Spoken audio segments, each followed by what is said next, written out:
네, 나라 살림 지출을 추가로 긴급하게 늘리는 게 추가 경정 예산입니다. 정치권이 새해 살림을 시작한 지 한 달여밖에 지나지 않았는데 추경을 꺼내든 건 어려운 민생 때문이죠. 하지만 추경을 얼마나 편성해야 할지, 그리고 소중한 돈을 어디에 써야 할지 여야 합의가 쉽지 않아 보입니다. 두 분의 전문가들과 토론해 보겠습니다. 김우철 서울시립대 세무학과 교수, 김현동 배재대 경영학과 교수 나오셨습니다. 어서 오세요. 반갑습니다. 자, 새해 한 달이 조금 지났는데 추경 예산 편성 얘기, 사실 작년 말에부터 조금 나왔던 얘기인데 잠시 주춤하다가 다시 이재명 민주당 대표가 어제 국회 대표 연설에서 30조 원을 제안했습니다. 우선 두 분에게 좀 짧게 답변을 듣고 싶은데 추경 편성 시점 그리고 규모 30조에 대해서 총평이라고 그럴까? 어떻게 생각하시는지 좀 짧게 좀 묻고 싶습니다. 어떻습니까? 네, 추경을 우리가 고려해야 할 만큼 예. 민생이나 경제 상황이 어려운 건 사실입니다. 예. 그렇지만 작년에 편성한 예산 수백조 원이 현재 쓰여지기를 기다리고 있는 상태고요. 예. 또 지금 경제 여건만이 아니라 재정 여건도 압박이 상당히 심합니다. 예. 연속된 세입 결손에 올해 세수도 녹록치 않은 상황이거든요. 네. 예. 그래서 2월 또는 3월 추경은 좀 이르다고 보고 있고요. 좀 이르다. 네, 그거보다는 재정 조기 집행을 최대한 1, 4분기, 2, 4분기에 집중하는 게 낫고 규모는 지금 30조 원은 현재 재정 여건에 비추어 보면 상당히 대규모인 셈이죠. 아, 그래요? 예, 그래서 규모에 대한 조정도 필요한데 핵심은 제가 이제 조금 이따 한번 우리가 얘기해 보고요. 시점이 조금 빠르다 2, 3월. 먼저 조금 올해 예산을 쓴 다음에 이 부분을 얘기하자. 그리고 규모도 좀 우리 재정 여건에서 대규모다. 우리 김현동 교수님 이렇게 시점과 규모에 대해서 좀 짧게 어떻게 총평을 하시나요? 네, 추경은 일단 선택이 아닌 필수다라고 생각을 하고 있고요. 필수다. 예, 그다음에 이제 시기는 조속히 편성하는 것이 좋다. 빨리 해야 된다. 예, 그 이유는 바로 뭔가하면 일단 경제 주체들의 어떤 심리를 개선을 해서 우리가 심리 개선. 예, 소비 진작이라든지 이런 부분에 우리가 긍정적인 효과가 있다. 네. 두 번째 바로 뭔가하면 추경 편성 후에 우리 경기 회복 정도를 좀 보면서 추후에 이제 추가적인 어떤 정책을 우리가 쓸 것인지 이런 것들도 우리가 바라볼 수 있는 장점이 있다. 네. 그리고 마지막으로 세 번째가 바로 뭔가하면 편성에서 집행까지 실제로 돈이 흘러 들어오는까지 물리적 시간이 들어가기 때문에 시간이? 그런 것도 우리가 한번 고려할 필요가 있다라고 보고요. 규모는 어떻게 생각하세요? 규모는 일단 최소 제가 30조라고 이재명 대표는 얘기를 했는데. 예, 제가 계산을 대충 추산을 했을 때는 한 25조 정도가 적당하지 않을까라고 생각을 했는데 알겠습니다. 뭐 재정 승수라든지 여러 가지 어떤 부분들 고려했을 때 네. 일단 30조 정도까지는 일단 그래도 크게 문제는 없다라고 이렇게 저는 생각하고 있습니다. 네, 우리 김현동 교수께서는 이제 여러 가지 편성과 집행의 시간이 상당히 많이 걸리기 때문에 뭔가 좀 지금 조속히 해야 된다. 그리고 규모는 25조 적정한데 30조까지 좀 할 수 있겠다 이런 얘기인데 우선 뭐 이재명 대표가 어제 대표 연설에서 얘기를 한 대로 굉장히 추경에 지금 적극적이잖아요. 전에 이제 민생회복지원금 25만 원을 추경으로 좀 해야 된다고 주장하다 이걸 좀 포기하면서 본인의 굉장히 중요한 정책인데 포기하면서까지 추경을 하자. 왜 이렇게 이재명 대표가 좀 적극적으로 추경에 나선다고 생각하십니까? 지금 현재 우리나라 경제 상황도 그렇고 정치 상황이 어려운데 흔히 삼중고라고 말할 수 있겠습니다. 네. 내수가 아주 부진해서 소상공인이 지금 아주 어려운 상황에 놓여 있고 또 트럼프 정부 집권 이후에 네. 정책 불확실성으로 글로벌 경제가 지금 충격파가 퍼지고 있고요. 무엇보다 지금 전국 혼돈이 큽니다. 그래서 많은 국민들이 불안해하고 있고 자신감을 조금 그래도 잃어가는 상황이기 때문에 정치적 리더로서는 당연히 이런 국민 불안을 덜어주는 이런 기회를 선점하고 싶은 그런 정치적 동기가 강하게 작용하지 않나 이렇게 생각합니다. 민생을 주도한다는 인상을 좀 주고 싶다 그런 얘기인가요? 네. 네. 반면에 이제 여당은 그동안에 야당이 추경을 계속 주장해 온 거에 비해서 조금 주춤하다 이런 인상을 받았거든요. 정부와 여당이 좀 이렇게 먼저 우선순위를 추경을 높게 두지 않는 것처럼 보였는데 오늘 권성동 국민의힘 원내대표는 국회 교섭단체 대표연설에서 추경 필요성 있다. 필요한 걸 한번 검토해보겠다 이렇게 생각했거든요. 조금 입장을 바꾸는 것 같은 느낌이 듭니까? 국민의힘 쪽에서?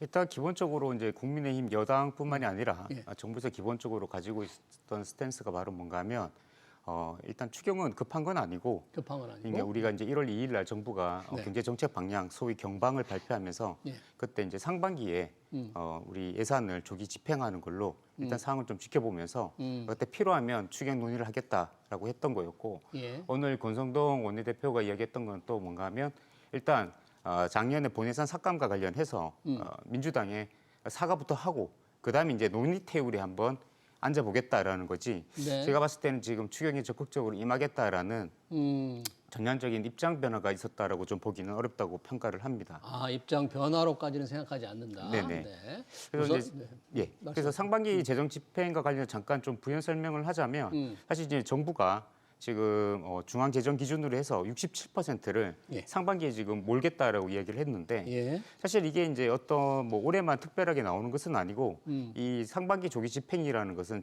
지금까지 이루어졌던 관행입니다. 아, 그래요? 예, 왜냐하면 2010년대 같은 경우에는 한 60% 나왔던 때가 좀 해가 많았었고요. 네.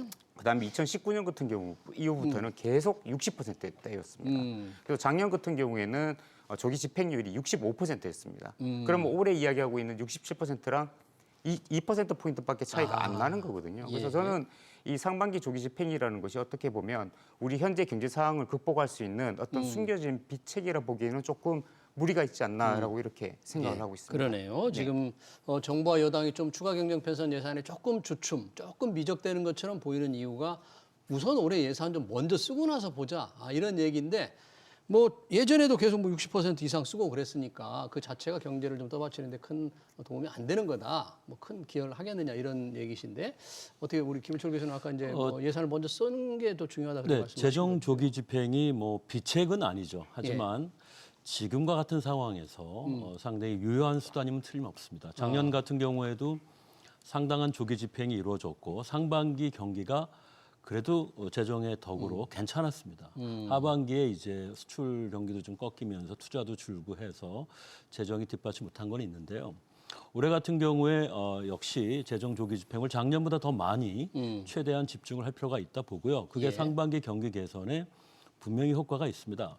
문제는 이제 하반기가 되겠죠. 일종의 예산 절벽 상태가 올 수 있으니까. 상반기 다 예, 써버리면. 근데 지금 정부 혼란이 있지만 만약 조기 대선으로 가닥에 잡히고 예. 새 정부가 들어선다면 본격적인 추경은 세입 확충 계획과 더불어서 새 정부가 추진하는 게 좀 더 맞다. 차분하게 어디에 어떻게 쓸 건가를 차분하게 결정하고 새로운 비전과 계획으로 재정을 좀 더 효과적으로 쓸 수 있는 상황이다. 그래서 하반기 추경이 좀 더 이상적이지만 물론 지금 여야가 대치 국면에 있습니다만 성공적인 협치 과정을 통해서 어떻게 보면 안정적인 그런 협상 과정을 통해 추경에 서로 합의한다면 30조 원까지는 아니지만 15조 원에서 20조 원 정도 규모 추경은 해볼 수는 있지만 네. 그래도 추경의 효과를 극대화하려면 두 번에 나누어서 추경을 하기보단 예. 한 번에 제대로 된 추경을 하는 게 좋고 새 정부에게 그런 기회를 주는 게 저는 바람직하다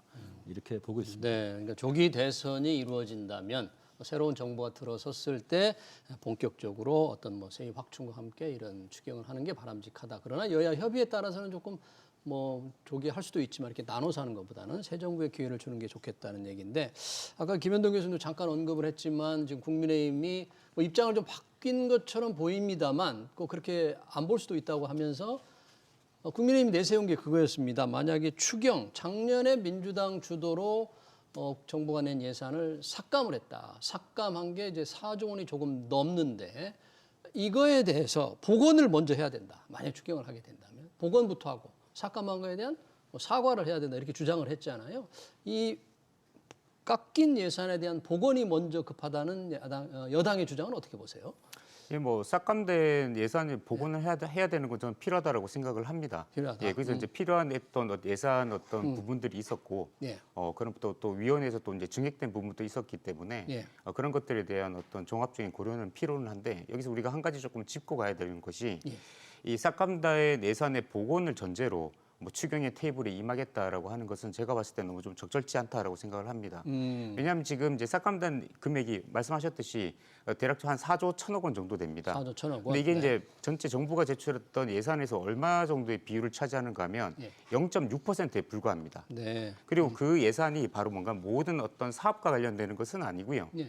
거기 보면 이제 가장 큰 비중을 차지하고 있었던 게 바로 뭔가 하면 예비비입니다. 예비비. 예, 예비비. 정말 예비적으로 우리가 지출할 수 있도록 어떻게 보면 돈주머니를 하나 차고 있는 건데 그게 싹감되기 한 2조 4천억 원이고요. 그다음에 이제 국고채 이자 상환이 5천억 원입니다. 예. 그래서 이런 예비비도 우리가 싹감됐던 게 바로 뭔가 하면 예산안 증가 비율에 비해서 전년 대비 예비비가 증가했던 비율이 너무 컸다 보니까 한 14% 정도를 증가를 했습니다. 그래서 예. 일부를 지금 쳐낸 거죠. 물론 이제 그것 말고 본 사업에서 이제 싹감된 것들이 있는데 제가 아까 모두에 말씀드렸듯이 그런 것들은 필요한 것들이라면 복원하는 건 맞는 거고요. 예. 그래서 우리가 어쨌든 간에 지금 경제 위기 상황에서 어떻게 보면 이제 정치권에서는 이런 뭐 사과가 우선이라는 것도 물론 명분이라든지 이런 것도 필요할 수는 있습니다만 이런 금액적인 비중을 봤을 때 0.6% 가지고 이렇게 추경 논의 테이블에 조건으로 거는 것은 조건으로? 저는 적절치 않다라고 이렇게 생각합니다. 네. 그러니까 이제 추경 협의 과정에 들어갔을 때 깎은 예산을 복원시키는 걸 전제 조건이 돼서는 안 된다. 그러나 여당은 지금 이걸 강력하게 주장하는데 예비비를 많이 깎았다. 아까 예비를 깎은 게 2조 4천억 정도. 뭐 예비가 굉장히 많이 늘었기 때문에 이 정도 깎아서 뭐 이 깎은 게 그렇게 경제 부담을 크게 주겠느냐 이제 이런 주장이 좀 있는 건데 그 부분에 대해서는 혹시 김 교수님 어떻게 보십니까? 일단 예산 삭감 조치가 뭐 금액으로 보면 4조 원대 예. 예산이 감소한 거지만 그 내용은 간단치가 않습니다. 내용은 첫째로 지금의 그 계엄령 사태, 탄핵 국면 하나의 빌미가 됐던 사건이었거든요. 해방 이후 지금 건국 수립 처음으로 야당 단독으로 예. 예산을 삭감한 것이었고요. 그 정부의 반발, 여당의 반발을 무릅쓰고 일방적으로 강행을 한 결과 예. 지금과 같은 불행한 사태에 우리가 또 놓이게 된 점을 생각할 때 추경에서 이 예산 삭감을 복원하는 건 뭐 순리라고 보고요. 정치적인 순리고 또 협치의 아주 대표적인 상징이 될 것이다. 예. 전제 조건까지야 아니겠지만 우선적으로 이 문제에 대한 상호 유감 표시 정도는 있어야 될 것 같고요. 네. 하나의 교훈을 얻었습니다. 이 사건에서 어떤 겁니까? 예산 문제에서 국민의 살림살이를 논의하는 예산 문제에서 국회와 정부가 극단적인 대립을 한 결과 그 모든 피해는 지금 국민이 지고 있는 겁니다. 사실. 네. 그래서 이런 것들은 절대 반복되어서는 안 되는 나쁜 선례다 이렇게 보고 있습니다. 예산의 삭감, 야당 주도의 삭감의 그 결과는 누가 피해를 보고 있느냐는 문제를 지적을 해주셨고, 자 여튼 여야가 이제 대화를 할 텐데 일단 이재명 대표가 최소 30조 이렇게 제안을 하면서 일부에 대해서는 쓰임새를 좀 얘기를 했더라고요. 민생 회복이 한 10조. 과연 규모도 중요하지만 어디에다 돈을 쓰느냐도 굉장히 중요할 텐데 이재명 대표가 얘기한 민생 회복 예산 한 10조 원 정도에서 여당이 조금 싫어하는 반대하는 것도 있던데 지역화폐 예산도 2조 정도 그 부분의 필요성은 어떻게 보십니까? 일단 이제 일반적인 상황에서는 저도 이제 지역 화폐에 대해서는 좀 부정적인 생각을 가지고 있었습니다. 왜냐하면 이제 그와 관련된 어떤 연구들 같은 경우를 보면 지금 과연 이제 경제 어떤 우리가 진작 효과가 있는지, 왜냐하면 일부 지자체 단위에서는 어떤 소비 진작의 효과가 있을 수는 있지만 그게 지금 현재 전국적으로 다 지금 지역 화폐가 실시되고 있지 않습니까? 그래서 우리가 어떤 중간에 행정 비용 이런 것들을 감안을 했을 때 실제로 지출되는 어떤 재정 대비 우리가 소비가 진작되는 부분은 조금 우리가 신중하게 볼 필요가 있다라고 저는 생각을 했는데 지금 같은 상황에서는 사실 이제 우리 아시다시피 지금 내수가 굉장히 급격히 꺾여 있었고 안 좋은 상황이었고 그나마 살짝 회복되고 있는 상황에서 우리가 계엄 선포로 인해서 그 내수 진작이 12월 달에 많이 꺾어졌다는 것은 뭐 통계청 수치를 통해서 우리가 충분히 확인할 수가 있습니다. 그래서 어떤 우리가 경제적인 어떤 응급상황, 비상 상황이기 때문에 추경이 일부 재원, 모든 재원을 다 쓰는 건 당연히 안 되겠지만 일부 재원을 일단 자영업자, 특히 벼랑 끝에 있는 자영업자들을 위해서 조금 긴급 수혈한다는 측면에서 일부 예산을 편성하는 것은 지금 상황에서 조건 하에 전제하에서 저는 일부 긍정적이지 않나라고 이렇게 생각을 하고 있습니다. 네, 그러네요. 이재명 대표가 얘기한 최소 30조 원, 한 10조 원 정도가 민생 회복인데 그중에 논란이 될 수 있는 게 이제 지역화폐 2조. 이 부분은 국민의힘 받기 어렵다. 일단 입장을 바뀌었거든요. 이 부분은 좀 정치적인 건 빼고 하자. 민생에 집중하자 그러는데 그 국민의힘 생각은 이걸 도대체 받을 수 없다는 게 뭐 물러설 수 없는 그런 조건일까요? 아무래도 이번 추경은 비상한 그 경기 상황에 대응하는 게 목표고 민생의 주름살을 펴는 게 이제 기본 이유이기 때문에 논란이 되는 예산을 서로 또 삿바싸움을 하는 모습은 연출되지 말아야 된다 싶고요. 주로 소상공인 지원 대책을 중심으로 정부가 이제 경제 방향 정책에서 예. 대책에서 내세운 항목들이 있고 또 야당의 선언 항목들이 있으니까 중간에서 이런 것들을 적절히 이제 조화롭게 결합하는 게 맞겠다 싶고요. 예. 뭐 AI 분야 같은 것들도 일부 언급이 됐는데 그러니까요. 이번 딥시크 충격 때문에 예. 우리도 벌써- AI 뭐 지원을 늘리자. 이게 예, 추경 예. 들어가자. 그런데 이것도 추경 그 되는 거예요? 요구에? 그것도 차분하게 한번 점검을 해봐야 되는데요. 2주 전에 이제 딥시크가 나왔고 금융 월가를 중심으로 큰 충격파가 있었는데 그렇죠. 지금 이제 많이 완화가 됐습니다. 충격이 많이 가셔가고 있고 딥시크의 이게 충격? 생각만큼 그렇게 저비용으로 한 것만은 아닌 것 같다. 여기에 대해서 지금 많은 사람들의 재평가가 현재 이루어지고 있고요. 물론 큰 관심과 충격을 준 건 사실이지만 대응만큼은 국가적으로 차분하게 이루어져야 되지 않겠습니까? 예. 그래서 AI 분야는 아주 최첨단의 고도의 기술 분야이기 때문에 이렇게 긴급하고 신속하게 마련해야 하는 아주 짧은 시간 안에 편성해야 하는 추경에 이걸 제대로 담아내기는 어렵다. 아, 그렇군요. 중장기적이고 전략적인 검토를 하고 어느 분야 어느 주체를 대상으로 지원해야 할지도 따져봐야 되고요. 예. 또 그런 장기적인 국가 경쟁력 강화 차원의 그 전략 검토가 있고 단계적으로 이렇게 실행 계획을 세우는 게 맞기 때문에 예. 추경 한 달도 안 되는 기간 내에 몇 주 만에 편성되는 추경에 항목만 AI 넣는 것은 오히려 네. 돈의 쓸모를 줄이는 쪽이다. 네. 조심해야 된다. 이렇게 예. 보고 좀 더 차분하고 중장기적으로 접근하자 이렇게 말씀드리고 싶습니다. 네, 지금 우리 김은철 교수님은 이제 딥시크 중국 스타트업 딥시크의 이 AI 충격 때문에 여야 모두 뭔가 이런 부분에 대한 지원을 늘리기 위해서 추경 예산을 좀 쓸 필요가 있다고 주장하는 것 같아요. 그런데 과연 이게 추경 요건에 지금 긴급하게 편성해야 되는 요건에 들어가느냐 부분에 대해서 조금은 이제 부정적인 입장을 우리 김은철 교수님 말씀하셨는데 우리 김현동 교수님은 어떻게 보십니까? 예, 저도 그 부분에 대해서는 동의를 합니다. 지금 그래요? AI와 관련해 가지고 사실 우리가 갑자기 나타난 것도 아니고 이 초등학생도 사실 AI 중요성에 대해서 다 알고 있는데 네. 이 딥시크가 갑자기 나오면서 우리가 마치 아무것도 하지 않았다가 지금 뭔가를 해야 된다라는 이야기 나오는 거는 조금 넌센스고요. 그다음에 뭐 GPU를 더 사야 된다. 네, 근데 AI와 관련해서 GPU 우리가 소요되는 거는 많은데 갑자기 뭐 우리가 GPU 중요한 건 압니다. 근데 짬뽕 만드듯이 우리가 면을 더 사가지고 하면 그게 뭐 짬뽕 만들어지듯이 네. GPU 많이 산다고 갑자기 AI와 관련된 어떤 그러니까. 드라마틱한 어떤 변화가 있을 것이냐 저는 그렇게 생각하지는 않습니다. 예. 그래서 이와 관련해서는 조금 더 우리가 면밀한 대책을 세워서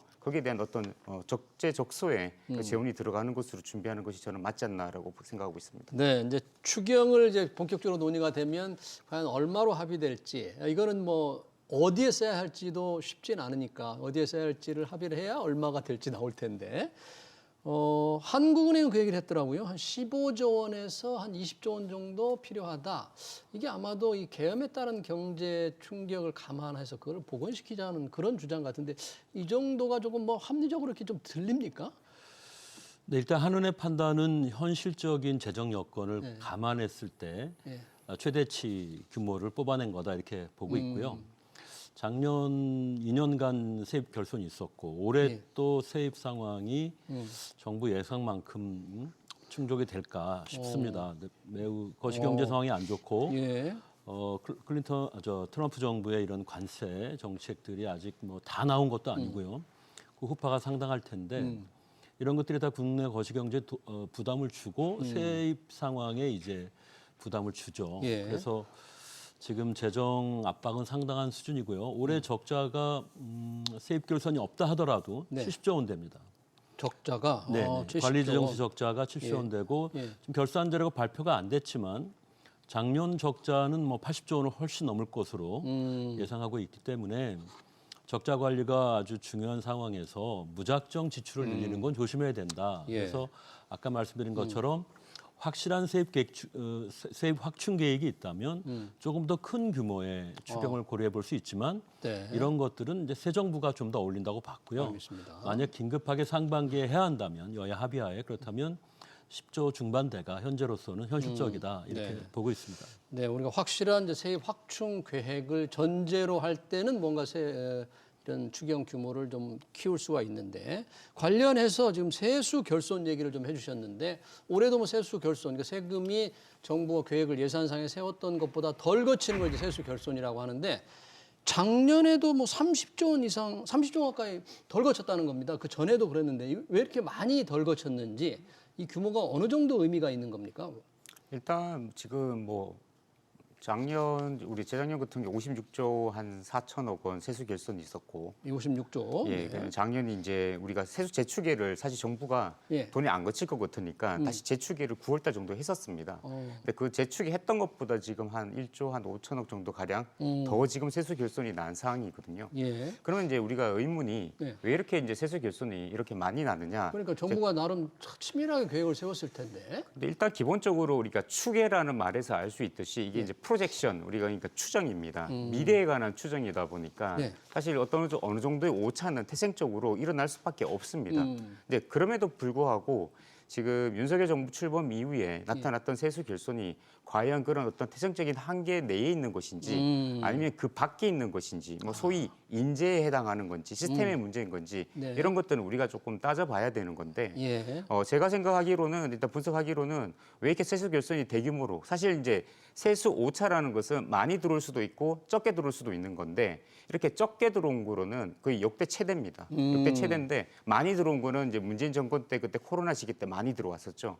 근데 이렇게 적게 들어온 이유를 우리가 좀 생각을 해보자면 제가 생각하기에는 일단 직접적인 원인은 아니지만 간접적인 원인에 해당하는 무리한 감세 정책을 밀어붙인 점. 그다음에 이제 네. 지나치게 세수와 관련된 낙관적인 전망에 의해서 세수 추계를 했다라는 점이라고. 그다음에 네.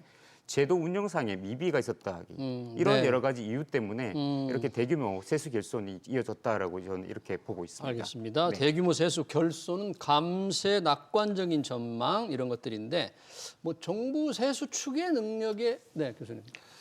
예, 유사한 생각을 하고는 있지만 조금 이견이 있습니다. 어떤 부분이요? 일단 지금 세입 결손이 연속 2년 난 거는 대단히 이제 부정적인 상황인데요. 재정 관리에 있어서 상당한 장애가 되기 때문에 예. 우리가 반드시 이걸 개선을 해야 하는데요. 일단 감세 정책을 얘기하면 법인세 1% 인하한 거거든요. 윤석열 정부에서 예, 네. 작년 세수에 영향을 줬죠. 근데 작년 세수는 법인세가 많이 줄었기 때문에 예. 법인세가 감세로 인해서 영향받는 폭 자체가 또 줍니다. 그러니까 세입 결손은 지금 30조, 많으면 네. 50조 원까지 났는데 예. 감세 시기와도 안 맞고 또 시점에 해당되는 게 작년 세수인데 네. 그 규모가 또 맞지가 않죠. 그래서 감세가 세입 결손의 이유라고 하는 건 제가 동의하기 힘들고 예. 근본적인 이유는 글로벌 경기의 경기 변동 주기가 짧아졌어요. 빨리빨리 변한다는 거죠. 경기. 그러면서 불확실성이 커졌고 변동성이 엄청 커졌습니다. 예. 세수 추계 그만큼 어려운 어려워졌다는 작업이 거네요. 됐어요. 그건 우리가 인정을 합니다. 예. 문제는 지금 김 교수님이 얘기하신 것처럼 이렇게 어려워진 상황이니까 훨씬 더 보수적으로 세입을 짜야 되는 거거든요. 왜냐하면 세입이 나오면 그 한해서 어느 정도 세출을 짜기 때문에 들어올 돈을 너무 많이 잡아버리고 쓸 돈이 없으면 큰일 나지 않습니까? 그래서 본질적으로 보수적인 세수 전망이 필요하는데 우리 기재부가 조금 낙관적인 기대를 갖고 했다. 네. 그런 거에 전망이 너무 많이 좌우된 거 아니냐. 네. 이런 우려가 있고요. 문제는 올해입니다. 올해도 올해도 이렇게 세수 결손이 예상되는 거예요? 세입 증가율이 현재 예산을 충족시키려면 예. 정부가 짠 세입 예산을 충족시키려면 국세 수입이 13%가 증가해야 되는데요. 예. 지금 실질 성장률이 1% 중후반인데 네. 이거 물가 넣어봐야 4%가 채 안 될 수도 있습니다. 그러겠네요. 그럼 3배가 넘는 세입 증가율은 이거는 그만큼 지금 호기경기고 세수 상황이 좋으냐에 대해서 아무도 그렇게 생각 안 할 겁니다. 예. 작년 하반기 이후 주력 수출 대기업들의 실적이 꺾이고 있고 네. 지금 올해 내수가 또 부진하고 부동산 시장 침체지 않습니까? 네. 투자도 아직 부진하고요. 그래서 올해 세수는 그렇게 대폭 45조 원 내외의 높은 증가를 달성할 수가 없고 그러네요. 근데 작년에 어느 정도 내년 경기가 좋지 않다는 걸 알고 있지만 예.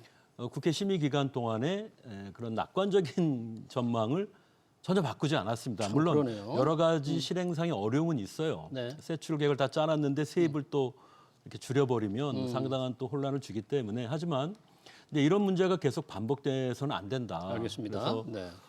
세수 추계에 있어서 객관성, 중립성, 전문성을 좀 높여야 된다 이렇게 보고 있습니다. 일단 기획재정부가 계획했던 세수 추계가 조금 능력이 조금 너무 낙관적이다 두 분에 대해서 공감을 했고요. 이렇게 막대한 세수 결손에 대해서 원인 중에 하나로 보는 윤석열 정부의 이제 세금을 깎아주는 게 과연 세수 결손에 어느 정도 영향을 미쳤느냐에 대해서는 조금 생각을 서로 달리를 하고 있습니다. 지금 세수 결손은 얘기했는데 세금이 이렇게 덜 거쳤는데도 한 해 예산 계획을 다 쓰고 나서 안 쓴 예산, 못 쓴 예산입니까? 불용 예산이 뭐 지난해도 9조 원을 넘었다. 뭐 9조 원 하니까 굉장히 크게 이게 받아들여지는데 어떻게 쓰지 않은 불용 예산이 이렇게 많이 나오는 겁니까? 이건 왜 그런 거예요? 일단 이제 결산상 불용이라고 해가지고 전체 이제 수치상으로 봤을 때는 구조보다 더 큰 20조고요.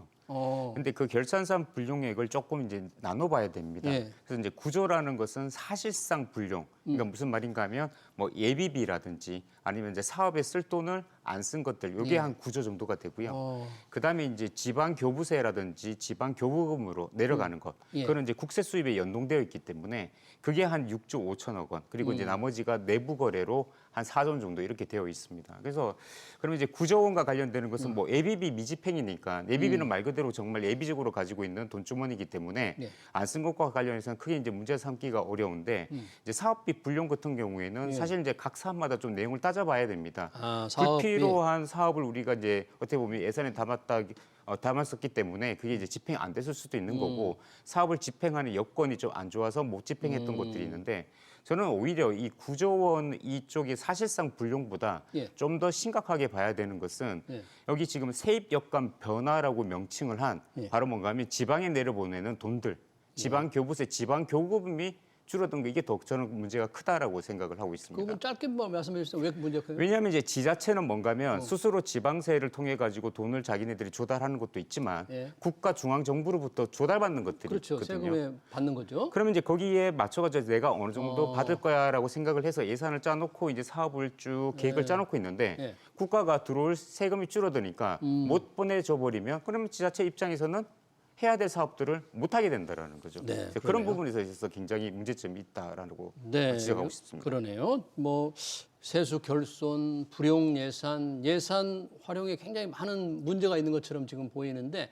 뭐 추경 편성하려면 돈을 좀 써야 되잖아요. 돈을 마련해야 되잖아요. 우리 지금 아까 그 적자도 이렇게 심각한데 그러면 우리가 추경을 하게 되면 어디서 조달하는 거죠? 그걸 어떻게? 빚을 내는 수밖에 없죠. 올해 추경을 만약 하게 된다면 지금 세입 초과 세수가 없는 상황에서 외부에서 자금을 들여와야 됩니다. 네. 보통 작년 재작년에 세입 결손이 생겼을 때 필요한 재원은 여유기금에서 조달했거든요. 여유기금에서. 정부가 갖고 있는 어, 다양한 예. 부처의 자기 주머니가 있는데 예. 거기에서 이제 재원을 조달했었죠. 근데 2년 동안 상당에게 그 결손액을 충당하다 보니 이 여유 기금이 사실은 바닥이 났습니다. 그래요? 우편 기금마저도 끌어다 썼는데 이제 그것도 이제 어렵고요. 쓸 수가 없고. 예, 외환 시장이 이렇게 좀 불안한데요. 또 외환 보유액도 줄었고. 그 올해는 불가피하게 예. 추경을 한다면 전액 적자 구체 발행. 국채 발행, 예, 적자 국채 국회의 발행. 승인을 받아서 예. 국채를 추가 발행하는 게 이제 유일한데 예. 중요한 것은 올해는 그렇지만 이렇게 소요된 재원은 또 메꿔놔야 되지 않습니까? 갚아야죠, 또, 예, 네. 그래서 제가 말씀드린 그 재원 조달 계획을 예. 충분히 세울 필요가 있다. 가능하다면 안정적인 세입 확충 계획을 통해서 이렇게 적자가 쌓인 부분이나 올해처럼 추경을 통해서 적자가 확대되는 부분은 우리가 미래 세대의 부담으로 넘기지 말고 부채를 좀 덜어주는 방향으로 가야 된다 이렇게 보고 있습니다. 네, 알겠습니다. 경제가 어려워서 추경 편성 필요성이 제기되지만 워낙 재정 상황이 또 안 좋기 때문에 빚을 낼 수밖에 없는 상황. 참 추경 편성 자체도 쉽지 않아 보입니다. 관련 토론 여기서 마치도록 하겠습니다. 지금까지 김우철 서울시립대 세무학과 교수, 김현동 배재대 경영학과 교수였습니다. 고맙습니다.